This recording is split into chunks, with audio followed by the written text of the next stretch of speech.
አይታመንም፣ በፍጹም አይታመንም። የሞት ፍርድ ነው የሚገባኝ። እየጠበቅኩ ነው ባይዘው።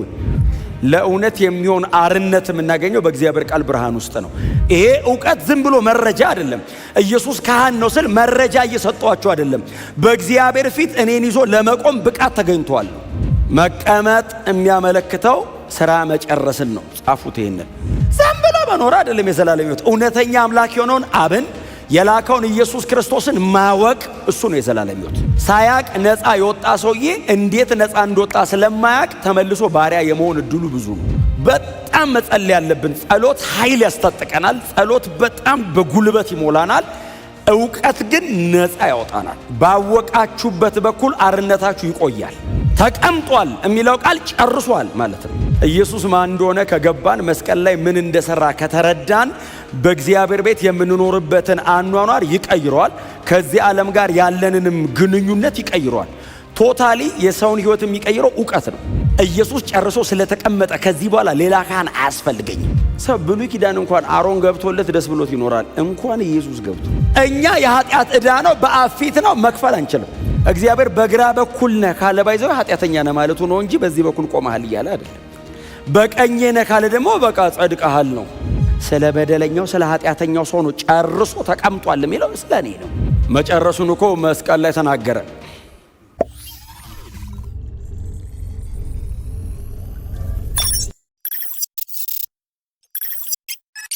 ዕብራውያን ምዕራፍ 8 ከቁጥር 1 እስከ 6 ድረስ በጌታ በኢየሱስ ክርስቶስ ስም አነባለሁ። የጌታ ቃል እንደዚህ ይላል።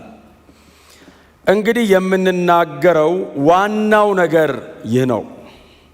በሰማያት በግርማው ዙፋን ቀኝ የተቀመጠ እንዲህ ያለ ሊቀ ካህናት አለን። እርሱም በሰው ሳይሆን በጌታ ወደ ተተከለችው እውነተኛ ድንኳን በሆነችው ቤተ መቅደስ አገልጋይ ነው። እያንዳንዱ ሊቀ ካህናት የሚሾመው መባንና መስዋዕትን ለማቅረብ ነው። ስለዚህ ይህኛውም ካህን የግድ የሚያቀርበው ነገር ያስፈልገዋል። እርሱ በምድር ቢኖር ኖሮ ካህን ባልሆነም ነበር። ምክንያቱም በሕጉ በታዘዘው መሠረት መባን የሚያቀርቡ ሰዎች አሉ። እነርሱ ያገለገሉት በሰማይ ላለችው መቅደስ ምሳሌና ጥላ በሆነችው ውስጥ ነው። ሙሴ ድንኳኒቱን ለመስራት በተነሳ ጊዜ በተራራው ላይ በተገለጠል ምሳሌ መሠረት ሁሉን ነገር እንድታደርግ ተጠንቀቅ የሚል ትእዛዝ የተሰጠው በዚሁ ምክንያት ነው። ነገር ግን ኢየሱስ መካከለኛ የሆነበት ኪዳን ከቀድሞ እንደሚበልጥ ሁሉ የተቀበለውም አገልግሎት ከእነርሱ አገልግሎት ይበልጣል። ይህም የተመሰረተው በተሻለ የተስፋ ቃል ላይ ነው። ጌታ የተባረከ ይሁን። ዕብራውያን ምዕራፍ 8 ከቁጥር 1 እስከ 6 ድረስ ነው ያነበብነው። ለእውነት የሚሆን አርነት የምናገኘው በእግዚአብሔር ቃል ብርሃን ውስጥ ነው። ኢየሱስ ማን እንደሆነ ከገባን፣ መስቀል ላይ ምን እንደሰራ ከተረዳን፣ በእግዚአብሔር ቤት የምንኖርበትን አኗኗር ይቀይረዋል። ከዚህ ዓለም ጋር ያለንንም ግንኙነት ይቀይረዋል። ቶታሊ የሰውን ሕይወት የሚቀይረው ዕውቀት ነው። ታውቃላችሁ አይደል? ማወቅ ነው የሚቀይረን። በጣም መጸለይ ያለብን። ጸሎት ኃይል ያስታጥቀናል። ጸሎት በጣም በጉልበት ይሞላናል። ዕውቀት ግን ነፃ ያወጣናል። ባወቃችሁበት በኩል አርነታችሁ ይቆያል። ሳያቅ ነፃ የወጣ ሰውዬ እንዴት ነፃ እንደወጣ ስለማያቅ ተመልሶ ባሪያ የመሆን እድሉ ብዙ ነው። አውቆ የወጣ ግን ካልካደ በቀር ባሪያ አይሆንም። ሆነ ብሎ ካልተመለሰ በቀር ባሪያ አይሆንም። ባወቅንበት በኩል አርነታችን ትልቅ ነው። ሰይጣንም ትግሉ እንዳናቅ ነው። ምክንያቱም ይሄ ዕውቀት ኖርማል ኖሲስ አይደለም። ይሄ የመረጃ ዕውቀት አይደለም፣ ኤፒግኖሲስ ነው። የዘላለም ሕይወት የሚገኝበት በመኖር የሚገለጥ ዕውቀት ነው። ይሄ ዕውቀት ዝም ብሎ መረጃ አይደለም። ኢየሱስ ካህን ነው ስል መረጃ እየሰጧቸው አይደለም። በእግዚአብሔር ፊት እኔን ይዞ ለመቆም ብቃት ተገኝቷል ነው። ይሄ ዕውቀት እኔን ሰማይ ይዞኝ ይገባል። እስቲ አሜን በሏ። አይ የተቀበልከውን መመንዘር ትጀምራለህ ስታቅ። አፍተሮል ብዙ ጊዜ እንደምነግራችሁ የዘላለም ሕይወት ማወቅ ነው።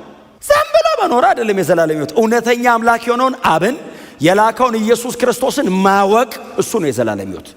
ኢየሱስ ዲፋይን አረገው። ኢተርናል ላይፍ ምንድን ነው ሲሉት እውነተኛ አምላክ የሆነውን አብን የላከውን ኢየሱስ ክርስቶስን ማወቅ፣ ይህ የዘላለም ሕይወት ነው። ይሄንን በማወቅ መኖር ነው የዘላለም ሕይወት። ዝም ብሎ መኖር አይደለም የዘላለም ሕይወት። እማያልቅ ዕድሜ መኖር በጣም ቦሪንግ ነው፣ ይሰለቻል። ኢየሱስን በማወቅ ግን አየህ እሱ ነው እኔ ሴንስ የሚሰጠኝ። ክብር ለእግዚአብሔር ለአምላካችን ይሁን። ወደ ዋናው ነገር እንገባለን ካለ በኋላ ምንድን ነው የሚለው? ዋናው ነገር ይህ ነው ካለ በኋላ እኔ እጅ ላይ ያለው አዲሱ መደበኛ ትርጉም ነው። እናንተ እጅ ላይ ያለው እሱ ከሆነ በሰማያት በግርማው ዙፋን ቀኝ የተቀመጠው እንዲህ ያለ ሊቀ ካህናት አለን። ስቲል ስለ ሊቀ ካህናችን ነው እያወራ ያለው። አሁን የዚህ ሊቀ ካህናችንን ክብር እየተናገረ ነው። እስከ ዛሬ ድረስ ምናልባት እስከ ምዕራፍ 7 ሰፊሸንሲ ኦፍ ክራይስት ነው። ከምዕራፍ 8 በኋላ ሱፐርማሲ ኦፍ ክራይስት ነው። የክርስቶስ ልቀት ነው። በቃ አቻ የለውም። ከዚህ በኋላ ለፉክክር ለውድድር ተከሻ ለመለካካት የሚመጣ ካህን የለም። በቃ ጨርሷል ምዕራፍ 7 እነሱን ዘግቶ ምዕራፍ 8 ላይ ሌላ ነው በቃ አሁን የሚመጣው። በሰማያት በግርማው ቀኝ የተቀመጠው ክብር ለእግዚአብሔር ይሁን። ኢየሱስ ሥራ ጨርሶ ተቀምጧል። ተቀምጧል የሚለው ቃል ጨርሷል ማለት ነው። አሁን ዝም ብሎ ቁጭ አለ ማለት አይደለም። አሁን ኢየሱስ የመስዋዕትነት ሥራውን ጨርሷል። የሚያቀርበውን ነገር ጨርሷል። አብ ኦልሬዲ ሳቲስፋይድ ስለሆነ ኢየሱስ ተመልሶ ወጥቶ መምጣት አይጠበቅበትም። ጨርሳል፣ ቁጭ በላለው፣ በቀኙ አስቀመጠ። ኢየሱስ ጨርሷል ማለት ነው። ተቀምጧል ማለት መቀመጥ የሚያመለክተው ሥራ መጨረስን ነው። ጻፉት ይሄንን። ኢየሱስ ሥራ ጨርሶ ተቀምጧል። ኢየሱስ ጨርሶ ስለተቀመጠ ከዚህ በኋላ ሌላ ካህን አያስፈልገኝም። በእኔና በእግዚአብሔር መካከል የሚገባ አያስፈልገኝም። ኢየሱስ ጨርሶ ኦልሬዲ ቁጭ ብሏል። ሪታየር አድርጎ በሌላ ይቀየር አይባልም። ሌላ አማላጅ የማልፈልገው ኦልሬዲ ኢየሱስ ፐርማነንትሊ ጨርሶ ገብቶ ቁጭ ብሏል። አብ ነው ተቀመጥ ያለው። በሰማያት በግርማው ቀኝ ነው ያስቀመጠው። አስቀማጩ ተቀባዩ ነው። ኢየሱስ ልቀመጥ ብሎ አይደለም። አብ ነው ጨርሰሃል ና ቁጭ በላለው። መጨረሱን እኮ መስቀል ላይ ተናገረ። ዮሐንስ ነው የነገረናል። ዮሐንስ ወንጌል ሲሞት ምንድን ያለው? ከሰባቱ ቃላት መካከል የመጨረሻው ቃል ተፈጸመ ቴቴሌስታይ ማለት ምን ማለት መሰለ? ፔ ኢን ፉል በሙሉ ተከፍሏል አለ ኢየሱስ። ባይዘወይ ተፈጸመ የሚለው የግሪክ ቃል ሙሉ ተከፈለ አለ ኢየሱስ። ራሱ ነው ያለው፣ እኔ አይደለም የተረጎምኩት። ቀጥታ ያለው ቃል ነው። ቴቴሌስታይ ማለት በሙሉ ከፈልኩት።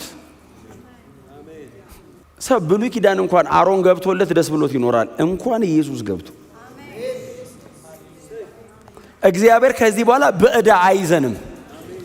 ተከፍሏል አለና ኢየሱስ ቀጥሎስ በሙሉ አለ።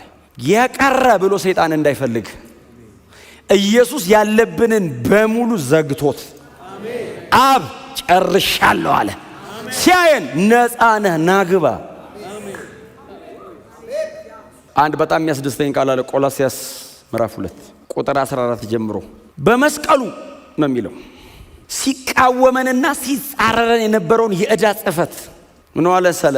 በዛ ዘመን ሮማውያኑም የነበረው ሰው በሙሉ ምን ያደርጋል? ዕዳ ካለብህ ዕዳህን ክፈል ይላል። አልቻልኩም ሌላ ቀን እከፍላለሁ ስትለው ምን እንደሚያደርግ ታውቃለህ? ዕዳህን በዝርዝር ከስም ጋር ያደርግና አደባባይ ላይ ጽፈዋል። ከዛ ያንጠለጥለው እንደዚህ እና የከተማው ሰው በሙሉ ሌባው ይላል እንዲህ ያነበበ እንትና ኧረ እንዳታበድረው ዕዳ አለበት። ኢየሱስ መጣ። ያየን በሙሉ ባለዳ ይለናል። ሰይጣንም ቆሞ እኛን ባለዳ ይላል። ኢየሱስ መጣ መስቀል ላይ የሚቃወመንና የሚጻረረን መንገድ እንዳንሄድ ያደረገንን በሰው ፊት እንዳንቆም ያደረገንን በአብ ፊት መቆም እንዳንችል ያደረገንን ዕዳ አብ ራሱ አይቶ ባለዳ ነው የሚለ። ትክክል ነው። ዕዳ አለብህ፣ ኃጢአት ሰርተሃል፣ ባለዳ ነህ። ታዲያ ይገባል፣ ትቀጣለህ መክፈል ስለማትችል። እኛ ደግሞ መክፈል አንችልም። ባይዘወይ ምንም ብናደርግ አንከፍለውም። ያ ሰውዬ ኦኬ ገንዘብን የተበደረው የሆነ ቀን ተበድሮ ከሌላ ደግሞ አካክሶ ይከፍለዋል። እኛ የኃጢአት ዕዳ ነው፣ በአብ ፊት ነው፣ መክፈል አንችልም። የዘላለም ፍርድ ነው ቅጣታችን። ኢየሱስ መጣ መስቀል ላይ ሲሞት የሚቃወመንንና የሚጻረረንን የዕዳ ጽሕፈት ጠርቆ ከመንገዱ ላይ አስወገደው። ቀና ብዬ በእግዚአብሔር ፊት እሄዳለሁ። ሰው ፊት እንዳይመስል። ሰው ፊትማ ለምንድን ነው ዝቅ የምትሉት? አፍተሮል ሰው በሙሉ ባለዳ ነው። ማንም እንዲህ ሊላ አይችልም። አብ ነው እንደዚህ ያለን እኛን። ኢየሱስ በአብ ፊት ነው ያቆመን። እስቲ አሜን በሎ እና ጨረሰ። ተፈጸመ ሲል በሙሉ ከፈልኩት አለ ኢየሱስ። ልክ ኢየሱስ መስቀል ላይ ሲሞት እኛ እጃችንን አንስተን ነፃ ጮን አብ ከሰማይ ነፃ ናችሁ አለን። አይታመንም፣ በፍጹም አይታመንም። የሞት ፍርድ ነው የሚገባኝ። እየጠበቅኩ ነው ባይዘው ፍርዱ ወንበር አጠገብ ቆሜ ሊገለኝ ነው፣ ሊቀስፈኝ ነው። በምን አይነት ሞት ነው የሞተው? አሟሟትን ነው የምትመርጠው። መሞት ምንም ጥርጥር የለው። እንዴት ሊገለኝ ነው፣ እንዴት ሊያጠፋኝ ነው ብለን ስንጠብቅ አብ ከሰማይ ነፃ ነህ አለ። ክብር ለኢየሱስ ይሁን። ጨርሶ ተቀምጧል። ጨርሶ ተቀምጧል። ከባድ ቃለች ይቺ። ኢየሱስ ፈጽሞ ተቀመጠ። ጌታ ኢየሱስ ክርስቶስ ራሱ ስለዚህ ጉዳይ ተናግሯል። ይህንን የዕብራውያኑ ጸሐፊ ነው የሚጽፈው። ጌታ ኢየሱስ ክርስቶስ ራሱ ግን ስለዚህ ጉዳይ ተናግሯል። ጨርሶ መቀመጡን፣ በአባቱ ቀኝ ጨርሶ መቀመጡን ወንጌላት ላይ ማርቆስ ወንጌል ምዕራፍ 16 ላይ ሂዱ ውስጥ 16-19 እንደዚህ ይላል። ጌታ ኢየሱስ ይህን ከተናገራቸው በኋላ ወደ ሰማይ አረገ፣ በእግዚአብሔርም ቀኝ ተቀመጠ። ማርቆስ እንደዚህ አለ። ጌታ ኢየሱስ ይህንን ከተናገራቸው በኋላ ወደ ሰማይ አረገ አለና ማርቆስ ዝም ብሎ አረገ አላለም። በእግዚአብሔርም ቀኝ ተቀመጠ። ኢየሱስ ስራ ጨርሷል። እንደዚህ አይነት ሊቀ ካህን ኢየሱስ ብቻ ነው። የለም ተቀምጦ የሚያቅ ሊቀ ካህን የለም። የማይቀመጡበት ምክንያት ስራቸውን ስለማይጨርሱ ጌታ ኢየሱስ ክርስቶስ ስራውን ጨርሷል። ስሙ ለዘላለም የተባረከ ይሁን። የት ነው የተቀመጠው? በሰማያት በግርማው ቀኝ ነው የሚለው። ጌታ ኢየሱስ ክርስቶስ የተቀመጠው ምድራዊቱ ድንኳን ውስጥ አይደለም።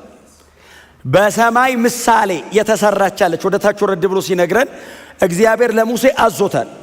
በጣም ይገርመኛል። ሙሴ የሚባለው ሰው ግን በጣም ነው የሚገርመኝ። ተራራ ላይ እግዚአብሔር ወሰደውና የሰማዩን አሳየው። የሰማዩን አሳየውና እንዳሳየው እንደዚህ አድርገህ ስራው አለው። ሙሴ የዛች እንትን አገልጋይ አልሆነም እንጂ አይቷታል። በጣም የሚገርም ሰው ነው ሙሴ። ብሉይ ኪዳን የሞት ኪዳን ውስጥ ቆሞ አያት። እንደዚህ አድርገህ ተጠንቅቀህ ስራ ብሎ እግዚአብሔር አብ አዘዘው ሙሴን ነው የሚለው። ሙሴ ወርዶ እንዳየው አድርጎ ሰራት። የዛችኛዋ ምሳሌ ናት። ጌታ ኢየሱስ ክርስቶስ የገባው እዛችኛዋ ነው። ሙሴ ምሳሌዋን ሰርቶ ነው ሌዋውያን ያገለገሉባት። ኢየሱስ አብ ያዘጋጃት እውነተኛይቱ ሰማያዊቱ ድንኳን ውስጥ እችኛዋ ሰው ነው የሰራት። በድንኳን ነው የሰሯት። ያችኛዋ እግዚአብሔር የመሰረታት ነች። ኢየሱስ ወደዛ ነው የገባው። እንደዚህ ያለ ሊቀ ካህን ኢየሱስ ብቻ ነው። ገባ በግርማው ቀኝ። በሰማያት የሚለው ቃል ኦራኖስ የሚል አንድ ግሪክ ቃል የሚጠቀመው ሰማያት የሚለው ቃል ሰማያት ማለት ሰማይ ማለት ብቻ አይደለም። ሰማያት የሚለው መንፈሳዊ ዓለሙን በሙሉ የሚጠቀልል ቃል ነው። ጌታ ኢየሱስ ክርስቶስ የመጨረሻውን ክብር ተጎናጽፎ ነው የተቀመጠው። በመላእክቱ ዘንድ በተለያዩ ፍጡራን መካከል በዚህኛውም በሚቀጥለውም በሶስተኛውም ሌየሮች አሉት አይደለ? ዳይሜንሽንስ ስላሉት አንደኛው ሰማይ፣ ሁለተኛ ሰማይ አለ፣ ሶስተኛ ሰማይ ስላለ ጳውሎስ ኢየሱስ የመጨረሻው ላይ ኢየሱስ ከከበረበት ክብር የሚበልጥ የቀረ ክብር የለም። የመጨረሻውን ክብር ኢየሱስ ከብሮታል። አሁን ኢየሱስ ተመልሶ ሌላ ስራ ሰርቶ የሚጨምረው ክብር የለውም። የመጨረሻውን ስራ ሰራ፣ የመጨረሻውን ክብር ተቀበለ። አሁን ኢየሱስ አልቲሜትሊ እግዚአብሔር የመጨረሻ ክብር አጎናጽፎታል። በግርማው ቀኝ ተቀመጠ የሚለው በሰማያት በግርማው ቀኝ የኃይል ምልክት ነው። ቀኝ የመጨረሻ የስልጣን ምልክት ነው። ኦቶሪቲ ነው። ኢየሱስ በዚህ በኩል ቁጭ አለ ማለት አይደለም። ይሄ ቀኝ ነው፣ በዚህ በኩል ቁጭ አለ ማለት አይደለም። እግዚአብሔር እንደዚህና እንደዚህ የለውም። ታውቃላችሁ፣ እኔ ነኝ አሁን ቀኝ በዚህ ጋር ግራ በዚህ ጋር ያለኝ። እግዚአብሔር በዚህና በዚህ የለውም። እግዚአብሔር መንፈስ ነው፣ ሁሉ ቦታ ነው የሚኖረው። እግዚአብሔር በግራ በኩል ነህ ካለ ባይዘው ኃጢአተኛ ነህ ማለቱ ነው እንጂ በዚህ በኩል ቆመሃል እያለ አይደለም። በቀኝ ነህ ካለ ደግሞ በቃ ጸድቀሃል ነው። አሁን ኢየሱስ በቀኙ ተቀመጠ ማለት በዚህኛው ሳይድ ተቀምጧል ማለት ነው ማለት አይደለም ትርጉሙ። የመጨረሻውን ስልጣንና ክብር አብ አጎናጸፈው ማለት ነው። ኢየሱስ የከበረበት ክብር የመጨረሻ ነው። ከሱ በፊት እንደዚህ ከብሮ የሚያውቅ የለም። ከዚህም በኋላ እንደዚህ የሚከብር የለም። የመጨረሻው ክብር የኢየሱስ ነው። በግርማው ቀኝ አስቀመጠው። ግርማው ይሄ የንጉሳውያን ቃል ነው። መጽሐፍ ቅዱስ ላይ በተለያየ መንገድ ገብቷል። ይሄ ሐረግ ሆኖ ገብቷል በተለያየ መንገድ። የኢየሱስ ግን በግርማው የምትለዋ የተጠቀማት ቃል ምዕራፍ 1 ቁጥር 3፣ ምዕራፍ 8 ቁጥር 1፣ ምዕራፍ 12 ላይ 3 ቦታ ተጠቅመውታል ይህን ቃል። እዚህ ዕብራውያን ደብዳቤ ላይ ኢየሱስ ጨርሶ እግዚአብሔር አብ ያለውን ነገር በሙሉ እላዩ ላይ እንዳፈሰሰበት የሚያመለክት ቃል ነው። ምንም ነገር ከዚህ በኋላ ቢከብር የኢየሱስን ያክል አይከብርም። በእውነት እምንከብረው በክርስቶስ በኩል ነው። ኢየሱስ በከበረበት ክብር ሊያከብረን on behalf of በእኛ ወክሎን ገብቶ ቁጭ ብሏል። አሁን የመጨረሻ ተስፋችን ኢየሱስ በከበረበት በዛ ክብር ከኢየሱስ ጋር አብሮ ተቀላቅሎ መከበር ነው። እንደዚህ አይነት ሊቀ ካህን ያለን አሁን ገብቶ ወጥቶ እግዚአብሔር ይቅር ብሏችኋል የሚለን አይደለም። ገብቶ ቀርቷል፣ እዛው ቁጭ ብሏል። ገብቶ ቁጭ ያለው ግን እኛን ይዞ ነው። ይሄኛው ሊቀ ካህን የሚለየው በከበረበት ክብር ጠቅልሎ ይዞን ገብቶ ያከብረናል። እግዚአብሔር ይቅር ብሏል የሚል መልእክት አይደለም ደጅ የምሰማው፣ ገብቼ ክብሩን አየዋለሁ። ስሙ ለዘላለም የተመሰገነ ይሁን። የመጨረሻው ክብር ኢየሱስ ከብሯል። ዮሐንስ ወንጌል ምዕራፍ 17 ከቁጥር 3 ጀምሮ ጌታ ኢየሱስ ክርስቶስ እንደዚህ ያለ ጸሎት ነው። አባት ሆይ በምድር የሰጠኸኝን ሥራ ፈጽሜ አከበርኩ። ዓለም ሳይፈጠር በፊት በነበረኝ በአንተ ዘንድ ባለኝ ክብር አክብረኝ አለ ኢየሱስ። የሰጠኝን ሥራ ፈጽሜ አክብሬሃለሁ። ኦልሬዲ ኢየሱስ ወደ ክሮስ እየሄደ ነው። የሰጠኝ ሥራ ይሄ ነበረው፣ ፈጸምኩት፣ ጨርሼ አከበርኩ አለውና ሰማይና ምድር ወይንም ዓለማት ሳይፈጠሩ በፊት ምንም ሳይኖር እኔ እናንተ እያለን እስቲ አሜን በሉ። ኢየሱስ ቆሞ ነው የሚጸልየው። 12 አሉ፣ 11 ይሁዳ ሄዷል፣ 11 አሉ ይሰሙታል። ዓለም ሳይፈጠር በፊት እኔ እናንተ ሲል ጴጥሮስ ገና መንፈስ ቅዱስ አልተሞላም። ቀስ ብሎ ሊያይ እኮ ይችላል። ገና 33 ዓመቱ ነው የሚያወራው። ዓለም ሳይፈጠር በፊት በአንተ ዘንድ በነበረኝ በዚያ ክብር አክብረኝ፣ አብ ከሰማይ አከብረዋለሁ። ጨርሻለሁ ነው ያለው ኢየሱስ። ባይዘው ዝም ብዬ ልክበር አይደለም ያለው። የሰጠኝ ሥራ አለው፣ ፈጸምኩት፣ አለቀ ስራው፣ ጨረስኩ። የብሉይ ኪዳን አባቶች፣ ካህናቱ፣ ነቢያቱ ሁሉ ተረባርበው በጣም ትንሽ ነው ብለርድ የምታረግ ነገር ያሳዩን። ኢየሱስ መጥቶ በ33 ዓመት ተኩል ዘላለምን ዘግቶት ወጣ። ጨረስኩት አለ። የሰጠኝ ይሄ ነው አለ። አዎ የፍጥረትን ዘላለም ቀይሮት ኢየሱስ ጨረስኩ አለ። አሁን መልሰኝ አለው። ወዴት ነው የሚመልሰው? ወደ ነበረው ክብር ነው የሚመልሰው። ኢየሱስ ጨርሶ ወዴት ነው የገባው? ወደ ነበረበት ነው የገባው። ቮይድ ባዶ አይደለም ቦታው። አዎ በክብር የተያዘ ነው። ትቼን የመጣሁት አለው። መልሰኝ ሲል አብ የሰጠውን ጨርሳለሁ፣ አከብራለሁ። ለዛ ነው ፈጸመ ሄደ ይልና በቀኙ ተቀመጠ። አብ ነው አክባሪ።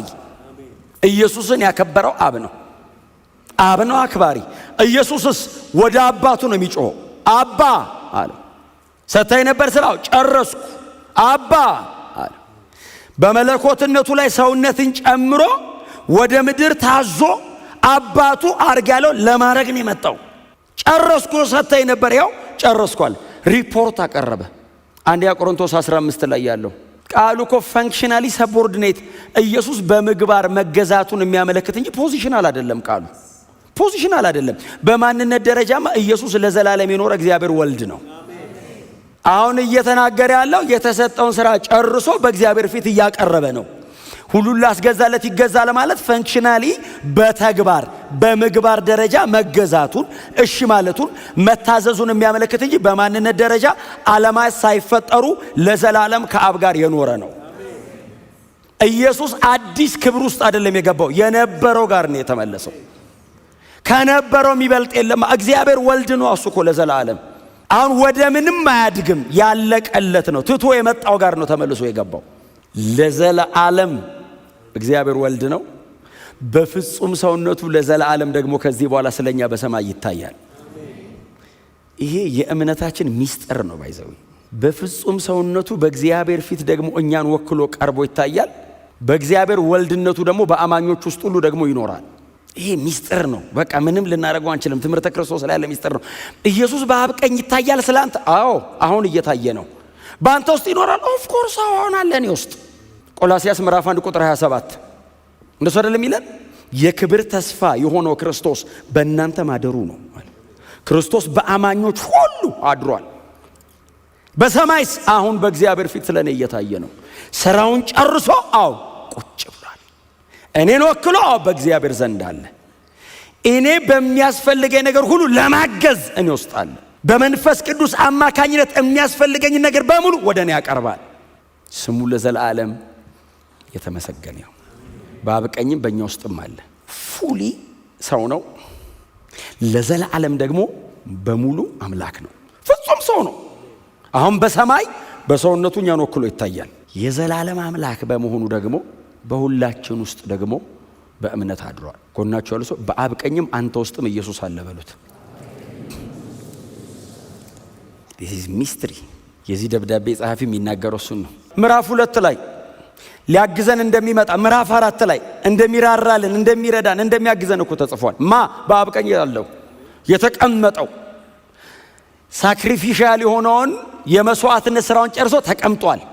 በማላጅነቱ ደግሞ ሁሉ ጊዜ በእግዚአብሔር ፊት ስለኛ ቆሞ ይታያል።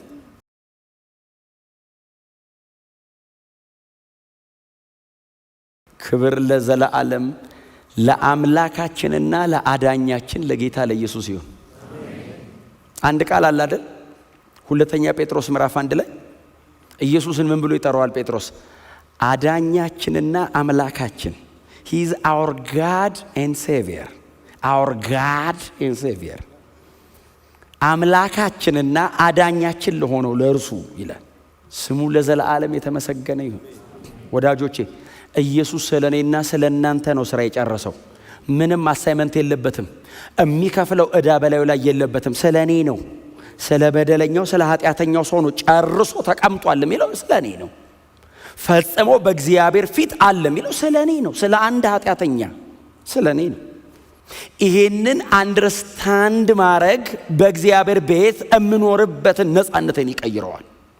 በጣም ብዙ ሰው ለክርስቶስ ደም በመስቀል ላይ ለሰራው ስራ እግዚአብሔር ኢየሱስን በሙላት ለመቀበሉ ያለው መረዳት በጣም ጠባብ ስለሆነ በእግዚአብሔር ቤት ሲኖር አባሮች ነው የሚጫወተው። ይይዘኛል፣ ይገለኛል፣ ይቀጣኛል፣ እሞታለሁ እያለ አባት በክርስቶስ ኢየሱስ በኩል በሙላት ተቀብሎ ነፃ ነህ እንዳለው ሰው መቀበል ያቅተዋል። ነፃ ነህ ሲባል ለኃጢአት አርነት የሰጠ ይመስለዋል። ቆይ የሚቀራለ ታገል ሲባል ለጽድቅ የጨከነ ይመስለዋል። አይደለም። የኢየሱስ የመስቀል ሥራ ስለኔ በእግዚአብሔር ፊት በቂ ነው፣ ብቁ ነው። ኢየሱስ ጨርሷል። በቃ አለቀ፣ ተቀምጧል። እግዚአብሔር ተቀብሎ ነው ያስቀመጠው። ኢየሱስን የተቀበለው ለማን ነው? ለኔ። ስለ ጥላውን የከፈልከው ነው፣ ተቀብየዋለሁ። ስለ ሰው ልጆች ተቀብየዋለሁ። ስለዚህ በአንተ ምክንያት ጥላሁንን ነፃ ነህ ብየዋለሁ። መቼ? ለዘላለም። መቼ ነው ነፃ ነው? ለዘላለም። እስከ መጨረሻ ነፃ ነው። በእኔ ቤት ለዘላለም መኖር ይችላል። ለምን? ኦልሬዲ በአንተ ስራ ረክቼ ይሄው ቁጭ በል ብዬሃለሁ። አንድ ሊቀ ካህን ተቀምጦ ያቅም ኢቭን ወንበር አይታሰብም። ቅድስተ ቅዱሳን ውስጥ እግዚአብሔር ብቻ ነው ያለው፣ ብቻውን። መብራት ይዘህ መግባት አትችልም። መብራት ይዘህ ብትገባ ትሞታለህ። እግዚአብሔር ብርሃን ነው የሚለው። አይ ብርሃን ልታበድረው ብትሞክል ይገለሃል። እንኳን ልትቀመጥ አቋቋምህ። ኢየሱስስ ቁጭ አለ። ለማ ብሎ ለኔ ኢየሱስን እግዚአብሔር ያስቀምጠው ነው። ጥላውን ተቀብየዋለሁ ናግባ አለው። ኃጢአተኞቹ ነው ይቅር ብያለሁ፣ በቃ ጨርሳል። ከዚህ በኋላ እምምርበት ነገር የለም፣ ምሬ ጨረስኩ አለ አብ። ጮክ በሉና ኢየሱስ ጨርሶታል በሉ እስቲ። በአባታችሁ ቤት እንደ ባሪያ አትኑሩ። ቅድስተ ቅዱሳን ገብተናል፣ ውስጥ ነው ያለነው። ኢየሱስ በእኛ አድሯል። እግዚአብሔር አብ ጨርሰሃል ና ተቀመጥ ብሎ በግርማው ቀኝ አክብሮታል። የመጨረሻውን ስልጣንና ክብር ኢየሱስ ላይ አፍስሷል። እግዚአብሔር ኢየሱስን የተቀበለው ስለኔ ነው። ና አለው። አዎ ኢየሱስ የሰራው ለኔ ነው። አብ ኢየሱስና ለዘላለም እኮ ልጁ ነው። ለዘላለም ሰንሺፕ ዴይቲ ላይና ሂዩማኒቲ ላይ ስለሚለያይ ክብር ለኢየሱስ ይሁን። ለዘላለም እኮ አብሮት እኮ ነው የኖረው። ዛሬ ተቀበለው ለማን ነው? ለኔ። ዛሬ ና ተቀብያለሁ ቁጭ በል ለማን? ለኔ። እሱማ ለዘላለም ከአባቱ ጋር ኖሯል። ስተት አልባ እግዚአብሔር ወልድ ነው። ታዲያ ስለማን ነው የቀረበው? ስለኔ። ቅድስተ ቅዱሳን የገባው ለማን? ለኔ። እግዚአብሔር ጨርሳል ያለው ስለማን? ስለኔ። አልቋል የተባለው የኔ ነው፣ የኢየሱስ አይደለም። ኢየሱስማ ድሮም ምንም የለበትም። የኔን ስራ ነው ጨርሰሃል ተባለ። ኢየሱስ ተፈጸመ ሲል በሙሉ ከፈልኩ አለ። ዕዳችንን ሰብሰብ አድርጎ ተፈጸመ። ጮክ ብሎ ነፃ ነኝ በሉት። ጎናችሁ ንኩትና ነፃ ነህ በሉት። ክብር ለኢየሱስ ይሁን። ኢየሱስ ክርስቶስ ብቻ ለዘላለም ጌታ ነው። ስለዚህ ወደዛች ወደ እውነተኛይቱ ድንኳን ኢየሱስ ገብቷል። ቀጥሎ ማን ነው የሚገባው? እኛ እግዚአብሔር በቀኙ አስቀምጦናል፣ ከብረናል። ክብር ለኢየሱስ ይሁን። ብቻውን አይደለም፣ የመጽሐፍ ቅዱስ ክፍሎች አሉ እናነሳቸዋለን ሌላ ጊዜ። ከብረናል፣ እኛም በቀኝ ተቀምጠናል፣ እኛም ከኢየሱስ ጋር ተነስተናል። እኛም እሱ ሲገለጥ አብረኑ ነው የምንገለጠው። ይሄ በጣም ሚስጥር ነው በእውነት። በዚህ ስጋና ደማችን ግን እግዚአብሔርን አክብረን እንሄዳለን። ፍጹም አርነት የሚሰጠን እውነት ይሄ ነው። ስለዚህ በዚህ አርነት በዚህ ነፃነት ውስጥ የሌላችሁ ሰዎች በእውነት ዛሬ ለእናንተ ነው ይህንን ጥሪ ማድረግ እንፈልግ።